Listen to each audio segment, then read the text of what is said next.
যদি কেউ প্রথম রাকাতে ভুলবশত বা ইচ্ছাকৃত সূরা ফাতিহার পর সূরা নাস পড়ে ফেলে, তাহলে দ্বিতীয় রাকাতে তিনি কি করবেন? বিরাট জটিল প্রশ্ন। প্রথম রাকাতে সূরা নাস পড়ে ফেলছেন, সূরা নাসের পরে সূরাটার নাম কি? পরের কোন সূরা আছে আর নাই? তো শেষ রাকাতে প্রথম রাকাতেই যদি কুল আউযু বিরাব্বিন নাস পড়েন, তাহলে দ্বিতীয় রাকাতে এর পরে আর সূরা নাই, দ্বিতীয় নামাজে কোন দিক যাবে? সূরার ধারাবাহিকতা রক্ষা করা সুন্নাহ। নামাজের মধ্যে সূরার ধারাবাহিকতা রক্ষা করতে হয়। আপনি আগে ফালাক পড়লে পরে নাস পড়বেন। এখন নাসে যদি আগে পড়ে ফেলেন তো পরে তো আর কিচ্ছু নাই, কি করবেন? এর উত্তর হলো দ্বিতীয় রাকাতে আবারও সূরা নাস পড়বেন, এবং এর কারণে আপনার কোনো গুনাহ হবে না, যেহেতু আপনার অনিচ্ছাকৃত হয়ে গেছে। কিন্তু ইচ্ছাকৃতভাবে যদি এই কাজ করেন তাহলে মাকরুহ হবে। তাও নামাজ হয়ে যাবে, নামাজটা ত্রুটিপূর্ণ হবে, নামাজটা একটা ত্রুটিযুক্ত হয়ে গেল, মাকরুহ হয়ে গেল। অতএব যদি কেউ প্রথম রাকাতে কোনো কারণে সূরা নাস পড়ে ফেলেন, দ্বিতীয় রাকাতে আবার তিনি সূরা নাস পড়বেন। যদি সূরা নাস না পড়ে এদিককার কোনো সূরা পড়েন, সূরা ফালাক বা অন্য কোনটা, তাতেও নামাজ হয়ে যাবে, নামাজ হবে না, ব্যাপারটা সেরকম না। কিন্তু ধারাবাহিকতা মেনটেন করে নামাজ পড়াটা উচিত এবং কর্তব্য, সুন্নাহ, সেটা লক্ষ্য করে করতে হবে। ইচ্ছার বাইরে হয়ে গেছে, অজান্তে হয়ে গেছে, সেটা ভিন্ন বিষয়। কেউ নামাজ পড়লে তার সামনে দিয়ে আসা জায়েজ আছে কিনা?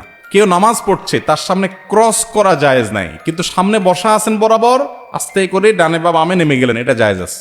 দুইটা কিন্তু দুই জিনিস। অনেকে পিছনে করে নামাজ পড়তেছে, বেচারা একটু লম্বা কেরাতে পড়তেছে, সুন্দর করে নামাজ পড়তেছে, বারবার পিছনের দিকে তাকায়, চোখ বড় বড় করে, পারলে কই মাছের মাথা চাবায়। কই মাছের মাথা চাবানো বুঝছেন? মানে এরকম করতেছে, মাসালা জানে না।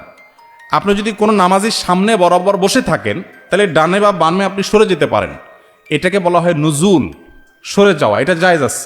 মুরুর হলো না জায়েজ। মান মাররা বাইনা ইয়াদাইল মুসাল্লি, হাদিসের ভাষ্য। মুরুর মানে হলো ক্রস, অতিক্রম, এক পাশ থেকে আরেক পাশে যাওয়া, এটা না জায়েজ। সামনে বসে আছেন, সরে গেছেন, এটা না জায়েজ না। সুউদ এবং নুজুল এই দুইটা জায়েজ, মুরুর না জায়েজ। হাদিসে মুরুর নিষেধ করা হয়েছে, সুউদ আর নুজুল নিষেধ করা হয়নি। আপনি নামাজ পড়ছেন, সামনে জায়গা ফাঁকা, জামাত দাঁড়ায় গেছে, তো আপনি পেছন থেকে সোজা নামাজের বরাবর দাঁড়ায় গেছেন, ডানেও যান নাই বামেও যান নাই, বরাবর যা দাঁড়ায় গেছেন, এটা জায়েজ আছে। আবার বরাবর সামনে আছেন, সরে গেছেন, এটাও জায়েজ আছে। না জায়েজ কোনটা? নামাজের সামনে দিয়ে এক পাশ থেকে আরেক পাশে গেলেন, এটা হলো না জায়েজ। অতএব যত দেরি হোক, যত কষ্ট হোক, সবর করবেন এবং ক্রস করবেন না। আর যিনি নামাজে দাঁড়াবেন, তারও দায়িত্ব হলো যে মানুষের চলাচলে ব্যাঘাত এরকম কোনো জায়গায় নামাজের নিয়ত করবেন না। এখন জামাতের নামাজ এক দুই রাকাত ছুটে গেছে, বেচারা সেগুলো আদায় করতেছে, তার তো কিছু করার নাই। এক্ষেত্রে সামনে মুসল্লিরা হাঁটাহাঁটি করবে না।